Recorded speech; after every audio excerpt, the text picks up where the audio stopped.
நீ செஞ்ச விஷயங்களை இன்னைக்கு நாம the Legends of Hanuman episode 12 review பார்க்க போறோம். இதுக்கு முன்னாடி நடந்த எபிசோட நீங்க பார்க்கலனா டிஸ்கிரிப்ஷன்ல லிங்க் இருக்கு, அதை கிளிக் பண்ணி பாருங்க.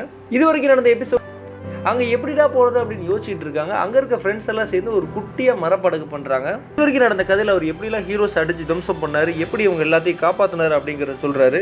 உண்மையிலே சாதாரண விஷயம் இல்லை, இவ்வளோ தூரம் நம்ம வந்திருக்கோம் அப்படின்னா உன்னுடைய பலம் தான் காரணம் அப்படின்ற மாதிரி சொல்கிறாரு. பயங்கரமான ஒரு பிஜிஎம் சாங்ஸ்லாம் வருது. ரொம்ப ஆக்ஷன் சீன்ஸ் எல்லாத்தையுமே ஒரு ரிவ்யூ பண்ணுறதுக்கு சூப்பராக இருக்குது. இது எல்லாத்துக்கும் காரணம் ஹனுமான் அப்படிங்கிறத நாமளும் மறுக்கவே முடியாது.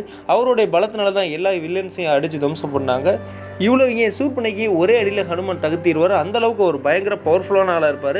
அது எல்லாத்தையுமே இந்த எபிசோடில் பயங்கரமான மாசான ஒரு மியூசிக்கோட ரிவ்யூ பண்ணுறாங்க. அதுக்கப்புறம் சூப்பரான ஒரு ஃப்ளாஷ்பேக் ஸ்டோரி வருது. அந்த ஸ்டோரியில் என்ன நடக்குது அப்படின்னு பார்த்தீங்கன்னா, ஹனுமானுக்கு ஒரு மாங்காய் வேணும் அப்படின்னு கேட்குறாரு. அந்த மாங்காய் ரொம்ப உயரத்தில் இருக்குமா, அவ்வளோ தூரம் நம்ம போக முடியாது அப்படின்னு அம்மா சொல்கிறாங்க.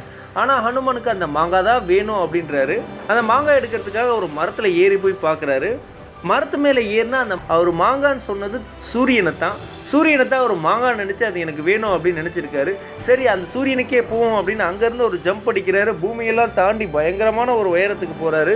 அதுக்கப்புறம் அந்த விண்வெளிக்கே போயிடுறாரு. அங்கே போய் நின்றுக்கிட்டு இருக்காரு. அங்கே பல தேவர்கள் எல்லாமே ஹனுமானை பார்க்குறாங்க. எல்லாத்தையுமே ஹனுமான் கேட்குறாரு. கேட்டுட்டு ஆமாம், இது எல்லாமே எனக்கு நினைவு இருக்கு, ஆனால் நான் இதெல்லாம் கனவுன்னு நினச்சேன் அப்படின்னு சொல்கிறாரு. கனவு இல்லை, எல்லாமே உண்மைதான். உனக்குள்ளே இருக்க சக்தி பயங்கரம். அவர் பயங்கரமாக மேகங்களுக்கு நடுவில் விஸ்வரூப ரூபம் எடுத்து வராரு. அவர் இவங்க எல்லாத்த விட பல மடங்கு உயரத்தில் பெருசாக இருக்காரு. அவர் யார் அப்படிங்கிறது நம்ம அடுத்த எபிசோட்ல பார்க்கலாம்.